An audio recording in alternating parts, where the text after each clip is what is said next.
না। প্রিয় দর্শক, এই মুহূর্তে বাংলাদেশ, যুক্তরাষ্ট্র, যুক্তরাজ্য সহ সারা বিশ্বের প্রবাসী বাংলাদেশি যারা যেখান থেকে আমাদের এই আজকের টক শো গণমন্ত্র দেখছেন, প্রত্যেককে স্বাগত জানাচ্ছি।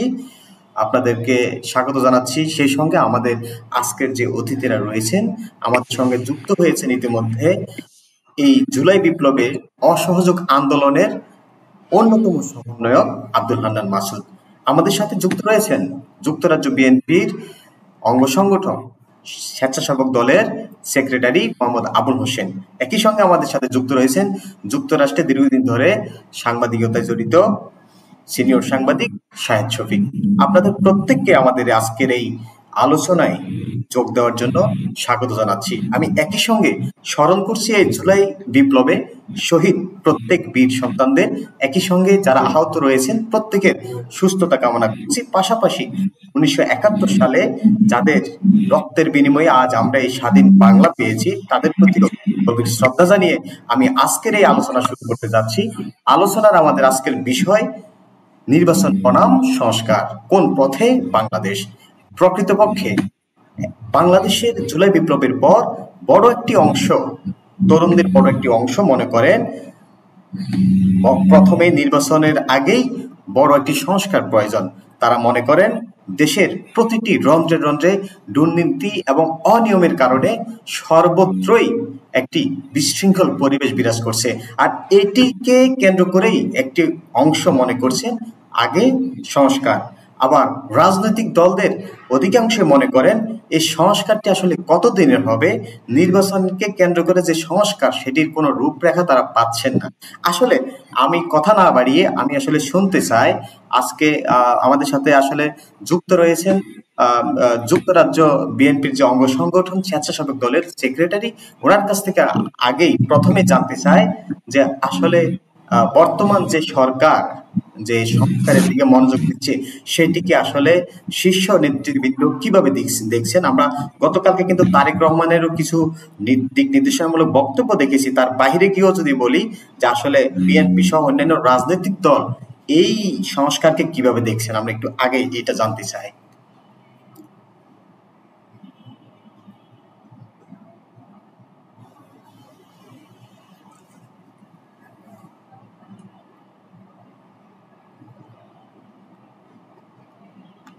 জি, আবুল হোসেন ভাই কি শুনতে পাচ্ছেন? জি,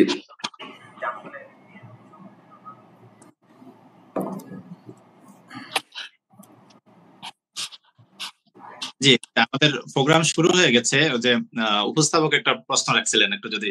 আমি আসলে রেকর্ডিং ইন প্রগ্রেস। জি, আসসালামু আলাইকুম। প্রথমেই আমি ক্ষমা চেয়ে নিচ্ছি একটু অনলাইনের গোলযোগের জন্য। আমি আসলে পুরোদমে প্রশ্নটা শুনতে পারি নাই। উপস্থাপক যে প্রশ্নটি করেছিলেন যে আমি আসলে আমি ডিসকানেক্ট হয়ে গেছিলাম, তার জন্য আমি আন্তরিকভাবে বাক্যে যদি বলি, দেশের তারুণ্যের একটা বড় অংশ মনে করছেন আগে সংস্কার প্রয়োজন। দেশের প্রতিটি ক্ষেত্রেই দুর্নীতি এমনভাবে জড়িয়ে পড়েছে যে সংস্কারটি খুবই জরুরি। কিন্তু রাজনৈতিক দল, বিশেষ করে বিএনপি সহ তার অন্যান্য যেসব রাজনৈতিক দল বাংলাদেশে রয়েছেন, তারা মনে করেন নির্বাচনটা অতি জরুরি, কারণ নির্বাচন ছাড়া একটি সরকার কোনোভাবে একটি দেশ চালাতে পারে না। সুতরাং একটি তারুণ্য নির্ভর দেশে তারা মনে করছেন আগে সংস্কার প্রয়োজন, আর রাজনৈতিক দল মনে করছেন আগে নির্বাচন। এখন রাজনৈতিক দলের লোকজন এটিও বলছেন যে নির্বাচন যদি নাও দেওয়া হয় সেটি কবে নাগাদ দিবে সেই রূপরেখা চাচ্ছেন। আসলে আপনি একজন বিএনপির শীর্ষস্থানীয় নেতা হিসাবে, অর্থাৎ বিএনপির অঙ্গ সংগঠনের যে স্বেচ্ছাসেবক দলের যে সেক্রেটারি হয়ে আপনার মনোভাবটা কি এবং শীর্ষস্থানীয় নেতৃবৃন্দের আসলে মনোভাব কি, এটা আগে জানতে চাই। পরবর্তীতে আমরা এখানে আমাদের সমন্বয়ক রয়েছেন এবং বিশিষ্ট সাংবাদিক রয়েছেন, আমরা ওনাদের কাছ থেকে জানতে চাইবো আসলে প্রেক্ষাপটটা এখন কোন দিকে যাচ্ছে, কোন পথে হাঁটছে আসলে বাংলাদেশ। ধন্যবাদ আমি আপনাকে, আপনার এত সুন্দর এবং স্বাবলম্বী একটি প্রশ্ন করার জন্য। যে প্রশ্নের আসলে উত্তরটা অনেক গভীরে, কোথা থেকে শুরু করব আমি বুঝতে পারছি না। প্রথমেই আমি দীর্ঘ আন্দোলন সংগ্রামে যারা আত্মাহুতি দিয়েছে, যারা শহীদ হয়েছেন, প্রথমেই আমি তাদের রুহের মাগফিরাত কামনা করছি এবং আল্লাহ রাব্বুল আলামিন তাদেরকে জান্নাতুল ফেরদৌস নসিব করেন, এই দোয়া খায়মন বাক্যে এই দোয়াটুকু চাচ্ছি। তারপরে বলতে হচ্ছে যে এই একটি বিশাল দীর্ঘ 18 বছরের একটি কার্যসিদ্ধি হয়েছে। এটা 1-2-36 দিন অথবা 1-2 মাসে হয় নাই। আপনারা যদি দেখেন গণতন্ত্র পুনরুদ্ধারের জন্য যে যারা আন্দোলন করেছে, যারা আত্মাহুতি দিয়েছে, তাদের সবাইকে আমরা অত্যন্ত শ্রদ্ধার সহিত ওনাদেরকে আমরা স্মরণ করছি, এবং আমরা চাই যে ওনাদের সবসময় সঠিক মূল্যায়ন হোক। এখন কথা হচ্ছে গিয়ে দেশে নির্বাচন যে মুখী একটা ভাব কখন তৈরি হবে, এবং সংস্কার আগে সংস্কার নাকি পরে সংস্কার, এটি আপনারা বিগত দিনে যদি দেখেন বিভিন্ন সময়ে যে নিরপেক্ষ তত্ত্বাবধায়ক সরকার কিংবা কেয়ারটেকার গভর্নমেন্ট কিংবা নির্দলীয় সরকারের অধীনে যতবার দেশে ক্রান্তি লগ্ন এসেছে, তো স্বাধীনতা সার্বভৌমত্ব রক্ষার জন্য যে সাহসী সন্তানরা এগিয়ে এসেছেন তারা কিন্তু হাল ধরেছেন। তো এই হাল ধরার পরে একটা সিস্টেমেটিক ওয়ে থাকে। এত বড় আপনি যদি আজকের জায়গায় দাঁড়িয়ে চিন্তা করেন যে 18 বছরের বর্জ্য যেখানে জমা হয়ে আছে, সেখান থেকে একদিনে সংস্কার সম্ভব হবে না। আর আপনাকে মানে সবটুকু একসাথে করা সম্ভব হবে না, আর সবকিছু বাদ দিলেও হবে না।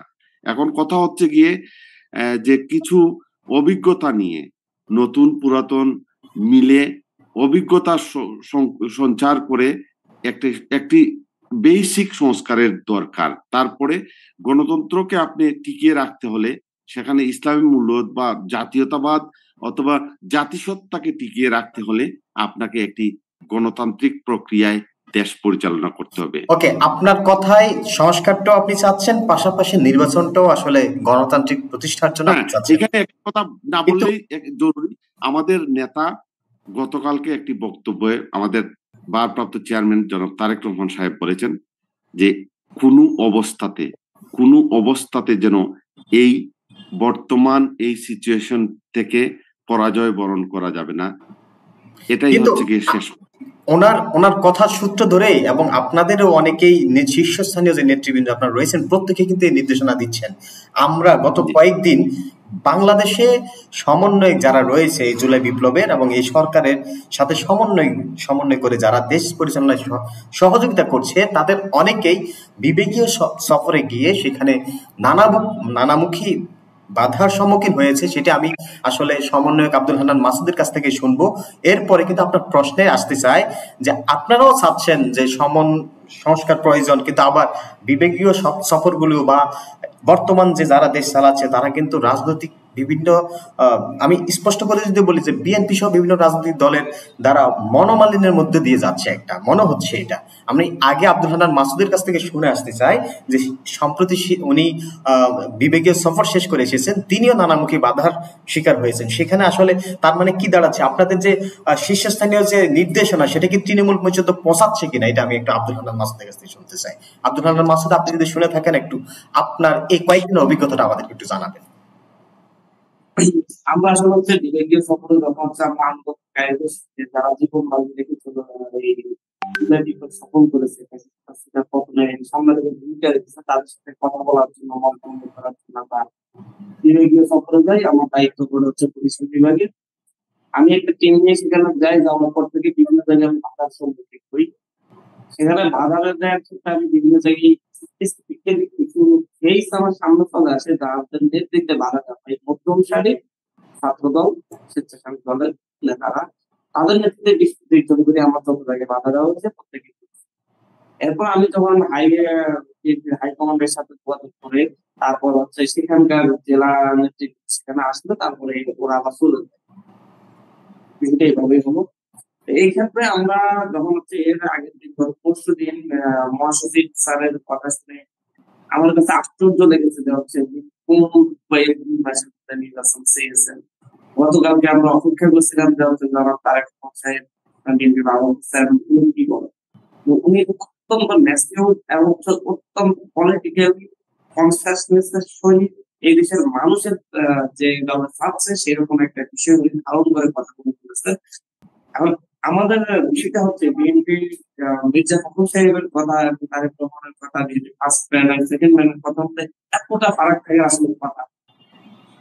তাহলে যদি ফার্স্ট ম্যান আর সেকেন্ড ম্যানের মধ্যে যদি এতটা ফারাক থাকে, তাহলে আমার প্রশ্নটা হচ্ছে তাহলে হচ্ছে বিএনপি হাই কমান্ড থেকে তৃণমূলের একটা উপজেলা পর্যায়ে বা একটা কলেজের ছাত্র দল উপজেলা পর্যায়ের যুব দল ওদের মধ্যে কতটা তফাৎ সৃষ্টি হচ্ছে, যার কারণে যে একটা রাজনৈতিক সহনশীলতা বা হচ্ছে পরম সহিষ্ণুতার যে সামাজিক ভাবনা, শৃঙ্খলা, যে আমাদের চিন্তা ভাবনা, যে মূল্যবোধ পরম সহিষ্ণু, সেই মূল্যবোধ ধারণ করার জন্য আমাদের যে বিপ্লব, সেই বিপ্লবটাকে আসলে বাধাগ্রস্ত হচ্ছে কিনা, এটা হচ্ছে আমাদের সবচেয়ে।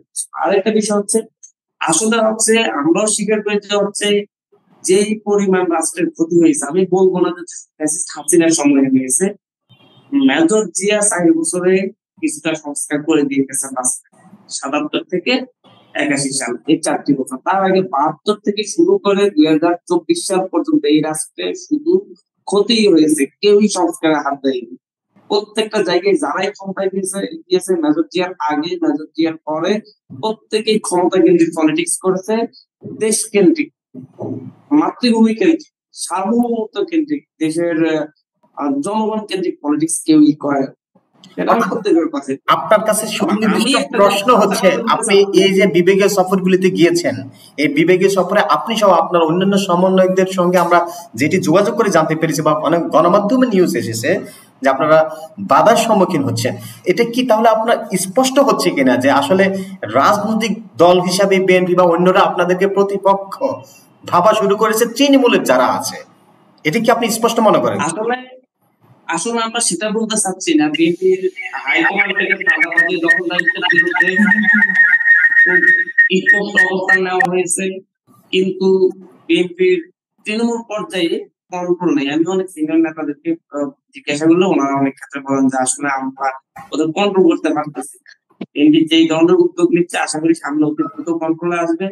তবে আমাদেরকে মেইনলি বাধা দেওয়া হচ্ছে, আর রাজনৈতিক প্রতিপক্ষ হিসেবে বাধা দেওয়ার যতটুকু দেওয়া হচ্ছে তার থেকে বেশি দেওয়া হচ্ছে আমরা যখন চাঁদাবাজের বিরুদ্ধে, অপরাজনীতির বিরুদ্ধে, দখলদারদের বিরুদ্ধে কথা বলি, তখন ওই তৃণমূল পর্যায়ে, ওই জেলা পর্যায়ে, উপজেলা পর্যায়ে যারা এই সকল অপরাজনীতির সাথে জড়িত, কিছু অংশে সবসময় হচ্ছে সুবিধাবাদী, কিছু অংশ থাকে প্রতিটি দলে যারা অপরাজনীতি করার জন্য লেগে থাকে, চাঁদাবাজি করার জন্য সুযোগ সন্ধানী, তারাই মূলত আমাদেরকে বাধা দিচ্ছে। আমি মনে করি না যে হচ্ছে বিএনপি কোন নির্দেশনা থেকে অথবা হচ্ছে বিএনপি কোন একটা যারা রাজনীতি করে, সেটি করতে দেশের জন্য রাজনীতি করে তাদেরকেও বাধা দিচ্ছে বলে আমি মনে করি। একটা পক্ষ বাধা দিচ্ছে যারা বিএনপির ব্যানারটাকে ইউজ করে এটাকেও কলুষিত করতে চাচ্ছে, কিন্তু জনাব তারেক রহমান সাহেব যেভাবে এটা আপনি এমনটাও হচ্ছে কিনা যে হয়তো দেখা গেছে বিএনপির এখন তো যেহেতু বিএনপিও মানে ওইভাবে সরাসরি মাঠ পর্যায়ে আছে, বিএনপি বড় একটা শক্তি, বাট আওয়ামী লীগের কোন দোসর বিএনপির ব্যানার দিয়ে এভাবে আপনাদেরকে প্রতিহত করে এটাকে একটা বিএনপির সাথে আপনাদের সাথে একটা ক্লেশ সৃষ্টি করতে পারে,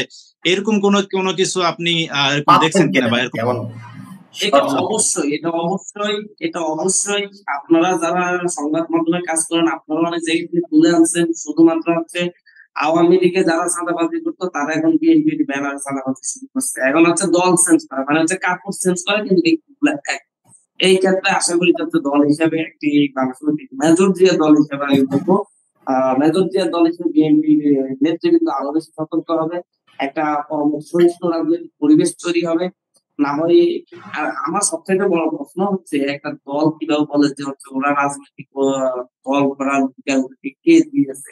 আমরা তো আর সরকারের নেই, আমরা বাইরে, আমাদের যদি জনগণ চাই আমরা রাজনীতি করতে পারি, তবে আমাদের এখন পর্যন্ত সেই ধরনের কোনো ইচ্ছা নেই। কিন্তু সেই ভাষায় আমরা আসলে এই ধরনের কথা শুনতে চাচ্ছি না। আমরা চাচ্ছি হচ্ছে আমাদের সিনিয়র যারা হচ্ছে আপনারাও আসেন, আমরা আসতে চাইবো না, কিন্তু ওনারা আমাদেরকে আহ্বান করেন আপনারা যেহেতু এত বড় বিপ্লবে অংশীদার নেতৃত্ব দিচ্ছেন, আপনারা রাজনীতিতে আসেন। আমরা আসলে সিনিয়র নেতৃত্ব থেকে এমন কথাগুলো আশা করতেছি, তো সেই জায়গায় দেখতে হচ্ছে বাধার মতো আমাদের হতাশ করার জন্য কথা বলা হচ্ছে। কিন্তু আমরা আসলে এখন পর্যন্ত আমরা স্পষ্ট করতেছি আমাদের রাজনৈতিক দল করার কোনো বিরাস নেই, আমরা রাজনৈতিক দলের দিকেও আগাচ্ছি না। আমরা মূলত হচ্ছে সংস্কারের জন্য সকল দল মতে সকলকে আরেকবার ঐক্যবদ্ধ করে লড়াইয়ের জন্য আমরা কথা বলছি, যে কথাটা একইভাবে জনাব তারেক রহমান সাহেব বলেছেন, ডক্টর কোহলি বলেছেন যে হচ্ছে অন্তর্বর্তীকালীন সরকারকে ব্যর্থ হতে দিলে এটা আমাদের সকলের জন্য অন্তর্বর্তী সরকারকে ব্যর্থ হতে দেওয়া যাবে না। উনি যে জাতীয় কথা বলতেছেন, আমরা একই কথাই বলতেছি। আসলে সকল রাজনৈতিক দল এবং আমরা যারা এই বিপ্লবের নেতৃত্ব দিয়েছি, প্রত্যেকের সমন্বয়ে বাংলাদেশের রাষ্ট্রীয় সংস্কারটা সবচাইতে জরুরি। তারপরে একটা ইলেকশন হবে, সেই ইলেকশন আমাদের যেই ক্ষমতা এসে সেই রাষ্ট্র। আমরা আপনার কাছে আবারও আসবো। আমরা জনাব শাহেদ শফিক ভাইয়ের কাছে একটু যেতে চাই। উনি কিন্তু দীর্ঘদিন ধরে রাজনীতির যে বাংলাদেশ এবং যুক্তরাজ্য বা যুক্তরাষ্ট্র সহ বিভিন্ন বাংলাদেশ কেন্দ্রিক যে রাজনীতি সেগুলি নিয়ে উনি অবজার্ভ করছেন। আসলে আপনার কাছে স্পেসিফিক একটু জানতে চাই, বাংলাদেশের এখন আসলে কোন দিকে হাঁটা উচিত, এটা একটু নির্দিষ্ট করে আপনার বিশ্লেষণ একটু জানতে চাই। অনেক ধন্যবাদ। আমাদের সবাই দারুণ আলোচনা করেছেন। এখানে একটা বিষয় আমি একটু বলতে চাই, সেটা হচ্ছে দেখেন, গত 16 বছর নয়, 1/11 এর পর থেকে যখন ম্যাডাম খালেদা জিয়াকে এবং তারেক রহমান সাহেবকে গ্রেপ্তার করা হয়, এরপর থেকে কিন্তু বাংলাদেশে একটা যে অস্থিতিশীল পরিবেশ তৈরি হয় এবং বাংলাদেশ যে গণতন্ত্রকে মানে বাংলাদেশ যে একটা গণতান্ত্রিক রাষ্ট্র, সেই রাষ্ট্রের বাইরের দিকে হাঁটা শুরু করছে। সেই হাঁটাটা কিন্তু অনেক আগ থেকে শুরু হয়েছে।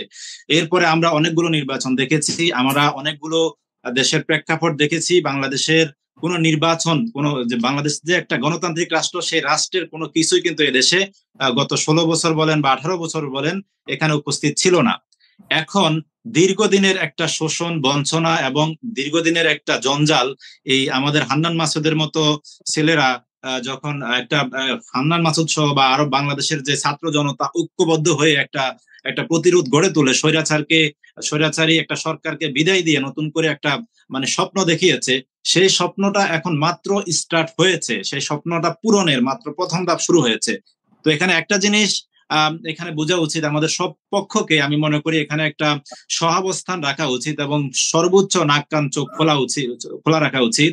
এখানে গতকালকে কিন্তু তারেক রহমান সাহেব এটা স্পষ্ট করে দিয়েছেন যে এখানে এই সরকারকে কোনোভাবে ব্যর্থ হতে দেয়া যাবে না। কিন্তু আমরা আবার আরেকটা দেখেছি যে বিএনপির মানে শীর্ষস্থানীয় মানে তারেক রহমান সাহেব ব্যতীত বাকি যারা রয়েছেন বা মির্জা ফখরুল সাহেব সহ বা আরো যারা অনেকে অনেক ধরনের কথা শুনতেছি, কেউ কেউর কথার মধ্যে আমরা স্পষ্ট এটাও দেখতেছি যে মনে হচ্ছে যে নির্বাচনটা একবারে ঠিক এখনই দরকার, এখনই মানে একটা দেওয়া দরকার। এটা আসলে আমি মনে করি একটা সমন্বয়হীনতায় বলা যেতে পারে। আর সবচেয়ে বড় কথা হচ্ছে তারেক রহমান সাহেবের বক্তব্যের পরে এখানে আর কোনো বক্তব্য, এখানে অন্য কারো বক্তব্য এটাকে মানে হিসাব করার কোনো দরকার আছে বলে আমি মনে করি না। আপনি মনে করেন কিনা জনাব রুহুল কবির রিজভী সাহেব এবং জনাব মির্জা ফখরুল সাহেবদের মতো রাজনীতিবিদরা যখন বিভিন্ন সময় গতকালকে দুপুরের আগেও একটি হসপিটালে আহতদের দেখতে গিয়ে সেখানেও তিনি দ্রুত নির্বাচনের ব্যবস্থা নিয়ে নানান ধরনের কথা বলেছেন, কিন্তু তারেক রহমানের বক্তব্যে স্পষ্ট হয়েছে। তাতে কি মনে হচ্ছে শীর্ষস্থানীয় যে নেতৃবৃন্দদের যে নির্দেশনা সেটি তৃণমূলে পৌঁছাচ্ছে কিনা, এটা আপনি আপনার বিশ্লেষণে জানতে চাই। আমি একটু আগে বলেছি যে তারেক রহমান সাহেবের বক্তব্যের পরে ওই কোন সাহেব কি বললো এটার কোনো মানে ভ্যালুলেস, নাম্বার 1। নাম্বার 2 হচ্ছে এই সরকারকেও একটা জিনিস আপনাকে স্পষ্ট করতে হবে, আসলে একটা রূপরেখা দাঁড় করাতে হবে। আপনি কবে নাগাদ একটা ইলেকশন দিতে পারেন, সেটা 6 মাস হোক, 3 মাস হোক, 1 বছর হোক, 2 বছর হোক, 3 বছর হোক, অথবা আপনি যদি 6 বছরও টার্গেট নেন সেটাও আপনাকে স্পষ্ট করা উচিত। এবং আপনি যদি ধরে নেন যে এখানে 6 বছর পরে ইলেকশন, তাহলে বাংলাদেশের মানুষ সেটা মানবে কিনা সেটা আপনাকে দেখতে হবে। আপনি যদি মনে করেন যে 3 বছর পরে ইলেকশন, সেখানে বাংলাদেশের মানুষের মানে গ্রহণযোগ্য, বাংলাদেশের মানুষ কি চাচ্ছে সেটা কিন্তু আপনাকে দেখতে হবে। তাই বিষয়টা হচ্ছে এখানে একটা সার্টেন একটা সময় আপনাকে ফিক্স করে দিতে হবে যে আমার টার্গেট এটা, আমি চাচ্ছি বা এর আগেও, বা আপনার উচিত খুব দ্রুত একটা সময়ের মধ্যে, খুব দ্রুত না হলে একটা উপস্থাপক আমি একটু আগে বলেছেন যে জি আবুল হোসেন ভাই আপনি, আমি সাংবাদিক সাহেবকে আরেকটু আমি সহযোগিতা করি এই ব্যাপারটা। যে কথাটা হচ্ছে গিয়ে তৃণমূল মানুষের বন্ধু জনাব তারেক রহমান যে বক্তব্য দিয়েছেন যে কোনো অবস্থাতে এখানে ফেইলর হবা যাবে না, that what is that mean? এটার মানি হচ্ছে গিয়ে যে কোনো অবস্থায়, শুনেন, আমরা জনাব তারেক রহমান সাহেব বিগত 17 বছর ধরে গণতন্ত্র পুনরুদ্ধারের আন্দোলন নিয়ে রিসার্চ করছেন, লাইন টু লাইন, অক্ষরে অক্ষরে। উনি যে 31 দফা দাবি বলেছিলেন যুক্তরাজ্য বিএনপির একটি সভায় সংস্কারের, বটম লাইন এটা, এখানে তো অনেক কিছু আসছে, শিক্ষা, স্বাস্থ্য, এমন কি বিষয় আসে নাই। তারপরে উনি বলেছেন যদি এখনের বর্তমান রাজনীতির প্রেক্ষাপট যাদের কাঁধে পড়েছে, উনারা যদি চায় এই 31 দফাকেও সংস্কার করুন, প্রয়োজনে দেশের তাগিদে যেখানে যেটুকু দরকার আপনারা লাগান, কিন্তু ব্যর্থ দেওয়া যাবে না। আমি ধন্যবাদ জানাই আব্দুল হান্নান মাসুদকে।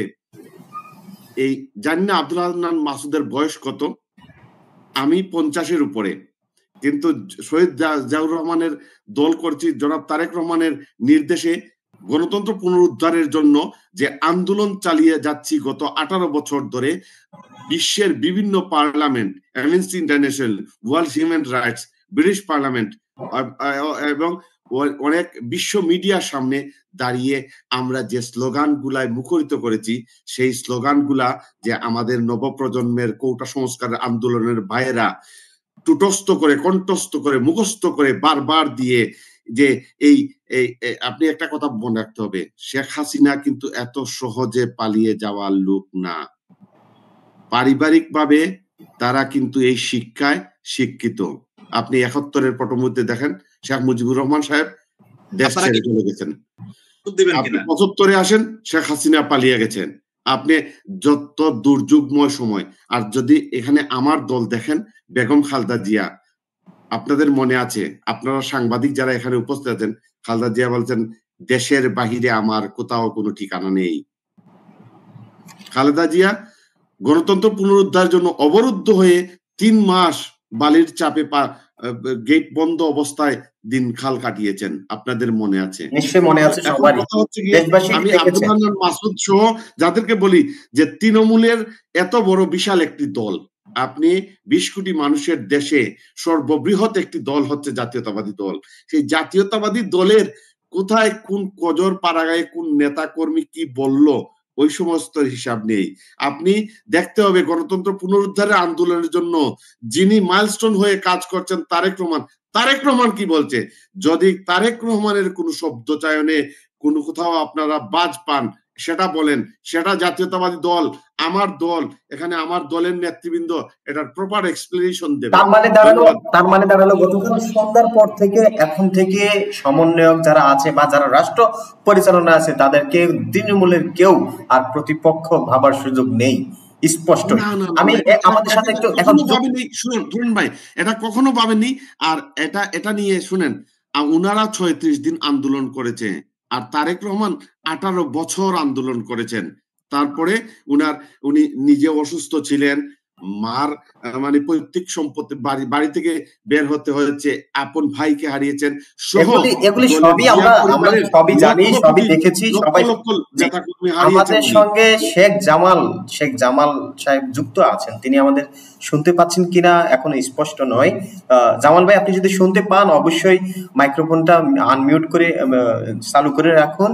আপনার থেকে একটু জানতে চাই, আসলে এই যে আওয়ামী লীগের হঠাৎ বিভিন্ন ইস্যুতে প্রতি বিপ্লব ঘটাচ্ছে, আসলে এটি কি আওয়ামী লীগের এই মুহূর্তে কোনোভাবে উচিত কিনা? যেহেতু আপনি একই সঙ্গে সাংবাদিক, আবার একই সঙ্গে স্বেচ্ছাসেবক লীগের কেন্দ্রীয় কমিটির সদস্য। জামাল ভাই, আপনি যদি শুনতে পান আপনার মাইক্রোফোনটা একটু অন করে আপনার মতামতটা একটু আমাদেরকে জানাতে পারেন। জামাল ভাই কি শুনতে পাচ্ছেন? ওকে, আমরা জামাল ভাইকে রিচ করতে পারছি না। আমরা আবুল হোসেন ভাইয়ের কাছ থেকে এটুকু জানতে চাই যে অ্যাকচুয়ালি অনেকেই তো চাচ্ছে যে তারেক রহমানের যে 31 দফা, সেটি তো স্পষ্ট একটা বিষয় আছে যে রূপরেখা প্রয়োজন। এই রূপরেখাটি আসলে ঠিক কি ধরনের আপনার মনে হয় অতি প্রয়োজনীয়, মানে কি বিষয় নির্বাচন থাকতে পারে, আর কি মানে আরো শর্ট লিস্ট করলে? শুনেন, রাষ্ট্র মেরামতের যে 31 দফা আমার নেতা ঘোষণা দিয়েছেন, সেখানে অলমোস্ট বাংলাদেশ সংস্কারের সবকিছুই দিয়ে দিয়েছেন। তারপরও আমার নেতা আবার বলছেন যদি বর্তমানের সমন্বয়কদের যদি জাতির প্রয়োজনে এমন কোন সিচুয়েশন আছে এইখান থেকে বদলাতে হয়, আপনারা বদলান, অসুবিধা নাই। একটা কথা আমি বলি যে সমন্বয়কদেরকে আমরা কোনোভাবেই অবহেলা করছি না, বা আমরা ওনাদেরকে কোনোভাবেই খাটো করছি না। একটা কথা মনে রাখতে হবে, একটা জাতিকে আপনি সামনে ধরতে হলে, গণতান্ত্রিক প্রক্রিয়ায় সামনে ধরতে হলে এটা নির্বাচন একদম একবারে নিবিড় সত্য যে কথাটা হচ্ছে গিয়ে যে আপনি গণতান্ত্রিক ভাবে রাষ্ট্র পরিচালনা করতে হলে সেখানে নির্বাচন হচ্ছে এর কোনো অদ্বিতীয় কোনো পন্থা নেই। তো সেইখানে আপনাকে হয় কি, এটা গণতান্ত্রিক প্রক্রিয়ায় দেশ পরিচালনার জন্য যে দিককে যাবে ওই দিককে নিয়ে যাওয়ার জন্য হচ্ছে গিয়ে নির্বাচনটা আবশ্যক। সো এই আবশ্যক জায়গায় আপনাকে করতে হবে কি, হুট করে কিছু করা যাবে না, আর একদম বাদ দিয়ে দিলে হবে না। এখানে করতে হবে সিস্টেমেটিক ওয়েতে, আপনাকে চালিয়ে যেতে হবে। তারপরে আপনার একটা পর্যায়ে এনে আপনি আপনার জনগণের আস্থা, বিশ্বাস এবং ভালোবাসার কাছে আপনার ক্ষমতা হস্তান্তর করতে হবে। আপনারা দেখেছেন বিগত দিনেও এ ধরনের এই মঈন ফখরের সময় আপনারা দেখেছেন। আপনারা এর আগেও জনাব শাহাবুদ্দিন সাহেব যখন এই প্রধান উপদেষ্টা হয়ে নির্বাচন করেছিলেন, তখনের ইশতেহার কিন্তু কিছু সংস্কার হয়েছে, কিন্তু কথাটা হচ্ছে গিয়ে পুরো বটম লাইন হচ্ছে গিয়ে একদম শেষ লাইনটা হচ্ছে গিয়ে যে গণতন্ত্রের পূর্ণ শর্ত হচ্ছে গিয়ে নির্বাচন। তো নির্বাচন প্রক্রিয়ায় আপনি দায়ভারটা একটা নির্বাচিত সরকারের হাতে দিন, তো তারা আবার ওইটাকে পুনঃ সংস্কার করে ফেলবে। এটা হচ্ছে গিয়ে কিন্তু এখন কথা হচ্ছে গিয়ে আমি আগেই বলেছিলাম যে এই বিগত দিনের দীর্ঘদিনের যে আপনার বর্জ্য একদিনে পরিষ্কার করা যাবে না, এটাকে পরিষ্কার করতে হলে সময় লাগবে, সিস্টেমেটিক ওয়েতে এটা একটা সময় নেওয়া হবে। আমি শাহিদের কাছে একটা ভিন্ন প্রসঙ্গে যেতে চাই। শাহিদের কাছে আমাদের হাতে ঠিক 1 মিনিট সময় আছে। ভিন্ন প্রসঙ্গটি হচ্ছে গতকাল বাংলাদেশ সেনাবাহিনীকে ম্যাজিস্ট্রেসি পাওয়ার দেওয়া হয়েছে। অর্থাৎ অনেকে এটিকে মনে করছে সরকার ক্ষমতা, অর্থাৎ সরকার পরিচালনার যে ক্ষমতা সেটি মনে হচ্ছে ব্যর্থ হওয়ায় সেনাবাহিনীকে ক্ষমতা দেওয়া হয়েছে ম্যাজিস্ট্রেসি। এটি আপনার দৃষ্টিতে কি মনে হয়? আমি বলি আপনাকে, এই সেনাবাহিনীকে ম্যাজিস্ট্রেসি পাওয়ার আরো অন্তত বহু আগে দেওয়া উচিত ছিল। কারণ এই আন্দোলনের পরে দেশে যে একটা মানুষের নিরাপত্তা ঝুঁকিতে ছিল, সেই নিরাপত্তা এই সরকার কোনোভাবেই সেটা দিতে পারে নাই। দেশের আন্দোলনের পরে কিন্তু অনেক কিছু হয়েছে। সেখানে বাংলাদেশের সেনাবাহিনী, আপনি জানেন, বাংলাদেশের একটা গর্ব, বাংলাদেশ নৌবাহিনী একটা গর্ব। এদেরকে যদি আরো আগে পাওয়ার দেওয়া হইতো তাহলে বাংলাদেশে এই বিশৃঙ্খলা গুলো হইতো না, সাদাবাজি গুলো হইতো না। এই যে আব্দুল হান্নান মাসুদ একটু আগে যে কথাগুলো বলে গেছেন যে অনেক জায়গায় সাদাবাজি হচ্ছে, নাম পরিবর্তন হয়েছে, সে হয়েছে, এই পাওয়ারটা যদি আরো আগে সেনাবাহিনীকে দেওয়া হতো এই প্রবলেমটা হইতো না। এখানে আমি আপনাদেরকে আরো একটা কথা বলি, বাংলাদেশ সেনাবাহিনী সে যে হোক অন্তত বাংলাদেশের জন্য কাজ করে। বাংলাদেশের এই যে দুর্যোগ মুহূর্তে যে শেখ হাসিনার এই যে যে স্বৈরাচারী আচরণ, সেই স্বৈরাচারী আচরণের মধ্যেও তার আত্মীয় এই যে জেনারেল ওয়াকার, তার আমরা সবাই জানি যে তার আত্মীয়, তিনিও যে ভূমিকা রাখছেন, এই জন্য বাংলাদেশ সেনাবাহিনীকে সর্বোচ্চ স্যালুট দেওয়া উচিত। বাট এই সেনাবাহিনীকে ক্ষমতাটা আরো অনেক আগে দেওয়া উচিত ছিল, এই ম্যাজিস্ট্রেসি পাওয়ার। আমি মনে করি সেনাবাহিনীকে 2 মাস নয়, আরো অন্তত 6 মাস তাকে এই পাওয়ারটা দিয়ে রাখা উচিত। তাহলে সেটা বিএনপির হোক বা আওয়ামী লীগের হোক বা অন্য কারো হোক, যে দুষ্কৃতিকারীরা রয়েছে তারা অন্তত বাংলাদেশে এই যে অনিয়ম করার জন্য এই ইয়াগুলো করতে পারবে না। আমরা এটাও দেখেছি যে যখন কোন নেতার বিরুদ্ধে কোন সাদাবাজির অভিযোগ,